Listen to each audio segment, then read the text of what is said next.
സ്വകാര്യ പണമിടപാട് സ്ഥാപനത്തിൽ നിന്ന് വായ്പയെടുത്ത് മൊബൈൽ ഫോൺ വാങ്ങി തിരിച്ചടവ് മുടങ്ങിയതിന്റെ പേരിൽ യുവാവിന് മർദ്ദനമേറ്റതായി പരാതി.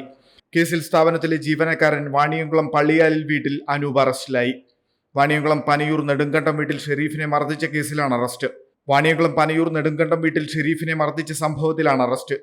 ഞായറാഴ്ച രാത്രി 11 വാണിയംകുളത്തെ സ്വകാര്യ ആശുപത്രിക്ക് സമീപം വെച്ചായിരുന്നു മർദ്ദനം. ഷെരീഫ് സ്വകാര്യ പണമിടപാട് സ്ഥാപനം വഴി EMI വ്യവസ്ഥയിൽ ഐഫോൺ വാങ്ങിയിരുന്നു. പണം ആവശ്യപ്പെട്ട് ഷെരീഫ് ഇല്ലാത്ത സമയത്ത് അനൂപ് പനയൂരിലെ വീട്ടിൽ പോയി. ഇവിടെ വെച്ച് ഉമ്മയുടെ ഫോൺ വഴി ഷെരീഫിനെ ബന്ധപ്പെട്ടു. ഇതിനിടെ വാക്കുതർക്കമായി. ഇതേ തുടർന്ന് രാത്രിയോടെ ഷെരീഫ് അനൂപിനെ വാണിയംകുളത്തേക്ക് വിളിച്ചു വരുത്തി. വീണ്ടും തർക്കമായി.